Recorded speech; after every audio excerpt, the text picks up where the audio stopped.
ঢাকার জাতীয় স্টেডিয়ামে 18 নভেম্বর রাতে যেন ভেসে উঠেছিল 2 দশকের পুরনো স্মৃতি। 22 বছর পর ভারতের বিপক্ষে জয় পেয়েছে বাংলাদেশ ফুটবল দল। মোরসালিনের একমাত্র গোলে পাওয়া 1-0 ব্যবধানের এই সাফল্যের পর বাংলাদেশি খেলোয়াড়, কোচিং স্টাফ থেকে গ্যালারি সবাই যেন উৎসবে মেতে উঠেছিল। বিপরীতে ভারতীয় ড্রাগ আউটে নেমে এসেছিল হতাশার ছায়া। খালিদ জামিলের খেলোয়াড়রা মাঠ ছাড়লেন মাথা নিচু করে।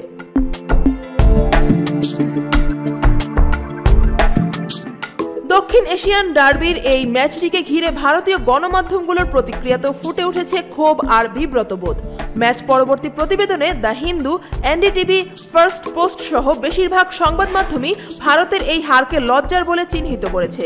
সমর্থকেরাও সামাজিক যোগাযোগ মাধ্যমে ক্ষোভ উগরে দিয়ে বলছেন, ভারতীয় ফুটবল শেষ।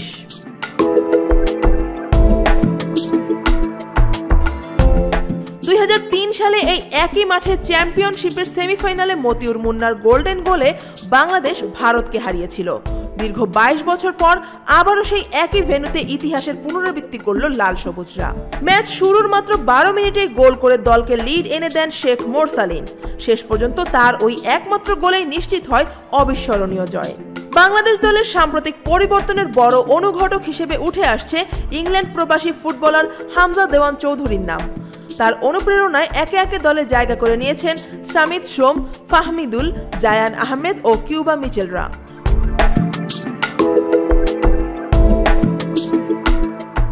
অন্যদিকে ভারতের ফুটবল গত কয়েক বছরের জন্য ক্রমেই নিম্নমুখী। অবসর ভেঙে দলে ফিরলেও সুনীল ছেত্রী ছিলেন না স্কোয়াডে। কোচিং স্টাফ বদল করেও তারা সাফল্যের ছোঁয়া পাচ্ছে না। এশিয়ান কাপ 2027-এর বাছাই পর্বে দুই দলই আগেই বিদায় নিশ্চিত করেছিল। তবুও ঢাকায় এই ম্যাচটি ভারত দেখছিল মান রক্ষার লড়াই হিসেবে। বিপরীতে বাংলাদেশের লক্ষ্য ছিল নিজেদের নবজাগরণের বার্তা আরও জোরালোভাবে তুলে ধরা। চলতি বছরের মার্চে শিলংয়ে দুই দলের প্রথম লেগ গোলশূন্য ড্র হয়েছিল। বর্তমানে ফিফা র্যাঙ্কিংয়ে ভারত 136 আর বাংলাদেশ 183 নম্বরে আছে। র্যাঙ্কিং ব্যবধানও তাই নতুন বিতর্ক উস্কে দিয়েছে ভারতীয় ফুটবলে।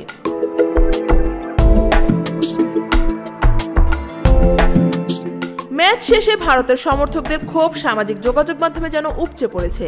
বাংলাদেশের বিপক্ষে হার মেনে নেওয়া যায় না এমন মন্তব্য লিখে কেউ কেউ কোচ খালিদ জামিলকে সরাসরি কাঠগড়ায় তুলছেন। 5 ম্যাচে ভারতের ড্রয়ের সংখ্যা 0। গ্রুপ সি এর তলানিতে গিয়ে ঠেকেছে তারা। বহু বছরের মধ্যে এটি ভারতের অন্যতম বাজে পারফরম্যান্স। বাংলাদেশের খেলোয়াড় ও সমর্থকদের কাছে তবে এই ম্যাচ ছিল উৎসবের উপলক্ষ। যদিও পরবর্তী পর্বে যাওয়া সম্ভব নয়, তবুও 22 বছর পর ভারত যেন বাংলাদেশ ফুটবল দলকে এনে দিয়েছে নতুন আত্মবিশ্বাস, নতুন স্বপ্নের ইঙ্গিত। News desk, Dhaka watch.